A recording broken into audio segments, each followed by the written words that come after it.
Hey guys, টেকনোপে ID যারা নিয়েছো আর যারা নেওনি, নেওয়ার জন্য অ্যাপ্লাই করেছো, তো তোমরা আমার ডিসপ্লের মধ্যে যে নাম্বারটা দেখতে পাচ্ছ হোয়াটসঅ্যাপ নাম্বার, তোমরা যদি আমার হোয়াটসঅ্যাপে কন্ট্যাক্ট করো তাহলে কিন্তু আমি আইডি বানিয়ে দেবো। আর রিটেলার আইডি বানানোর জন্য আপনাকে পেমেন্ট করতে হবে 301 টাকা। আর যদি ডিস্ট্রিবিউটার আইডি নিতে চান, ডিস্ট্রিবিউটার আইডির জন্য পেমেন্ট করতে হবে 2500 টাকা। এবার 2500 টাকার মধ্যে আপনি পেয়ে যাবেন 10টা রিটেলার আইডি। তো চলো এখানে কি কি কাজ হবে। এখানে আমি আর একটা মোবাইল ফোনে এখানে ফুল স্ক্রিনে দেখে দিচ্ছি তোমাদেরকে। এখানে আমি রেকর্ড করতেছি।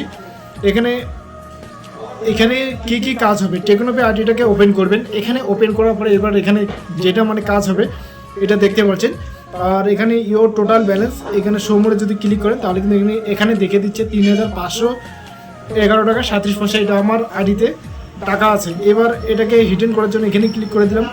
এবার এখান থেকে কিন্তু একটা আছে পে আউট, এই টাকাটা তোমার ব্যাংকে নিয়ে যেতে পারবেন। আর একটা আছে অ্যাড ফান্ড, যদি আপনি টাকাটা অন্য আরেকজনের কাছ থেকে নেন তাহলে হচ্ছে অ্যাড ফান্ড। আর এখানে তোমার এপিএস পেয়ে যাচ্ছেন, এপিএস আইসিসি, তারপর ওপেন অ্যাকাউন্ট। তোমরা বেশি দেরি না করে চলো আমার সাথে কন্ট্যাক্ট করো আর আইডি বানিয়ে নাও, রিটেলার আইডি। আর যদি ডিস্ট্রিবিউটার আইডি লাগে তো আমি ডিস্ট্রিবিউটার আইডিও বানিয়ে দেবো। তোমরা আমার ডিসপ্লের মধ্যে যে নাম্বারটা শো করেছে সেই নাম্বারে কন্ট্যাক্ট করো।